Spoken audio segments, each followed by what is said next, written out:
भगवत गीतारे अर्थ उपार्जन को धर्म संयम एवं सेवा सहित जोड़ा जाइछि। गीतार 5टी मुख्य नीति जानतु जहा टंका को एक माध्यम नुहे एक साधना करिथाए। आजिर जुगरे टंका जीवन यापन एक अत्यावश्यक माध्यम पलटिछि। लोकमाने एहाकु पाइबा पई प्रत्येक कौशल अवलंबन करती। एही समय रे सेमाने किछि गुरुत्वपूर्ण जिनिसर जत्न नेबाकु भूली जाती। गीतारे टंका रोजगार को भूल बोली कहा जाय नाही, बरं एहाकु आत्मसंयम धर्म एवं सेवा सहित जोड़ा जाइछि। गीतारे भगवान श्रीकृष्ण अर्जुन को धन अर्जन पई अनेक स्पष्ट एवं संतुलित उपाय दैछंती। आज आसंतु आमे वीडियो माध्यमरु जानिबा गीतारे टंका रोजगार विषय रे कोन कहा जाइछि। गुड आफ्टरनून आपण समस्त को मो तरफ नमस्कार। आशा करछि आपण माने समस्त भलरे थिबे। ताले चलंतु वीडियो आरंभ करिबा।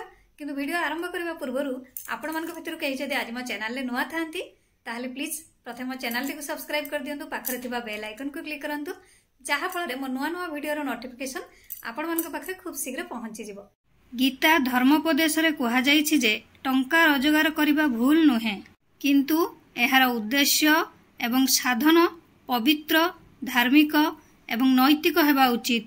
गीता कर्म निस्वार्थपरता एवं संतुलित जीवन उपरे गुरुत्व दिए, जहा स्पष्ट करे जे टंका लोभ बदल रे सेवा धर्म एवं स्वावलंबनर माध्यम हेबा उचित। टंका रोजगार करिबा पई गीतार 5टी मुख्य नीति।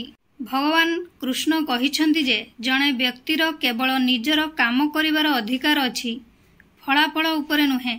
एहार अर्थ हेउछि टंका रोजगार करिबा पई कठिन परिश्रम कर, किंतु एथिरे आसक्त हुआ नहीं। एहार अर्थ एहा नुहे जे जणे फलाफलर इच्छा त्याग करिबा उचित, बरं फलाफल रे कौनसी लोभ किंबा भय रहिबा उचित नुहे। तुमर काम करि चलो एवं फलाफल विषय रे चिंता कर नाही।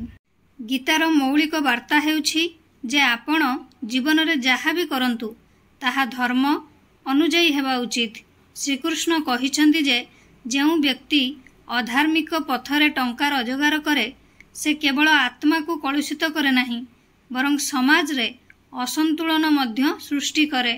श्रीकृष्ण स्पष्ट करिछंती जे टंका लोभ विनाश आड़कु नहीं जाए, तेणु टंका रोजगार करिबा समय रे लोभ एवं ठकेईरु दूरेई रहिबा उचित। गीतार लक्ष्य आत्मकल्याण एवं जन कल्याण।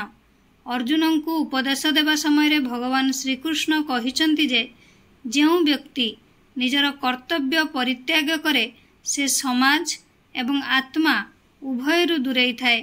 समाज परिवार एवं असहायक साहाय्य पई टंका व्यवहार करा जिबा उचित।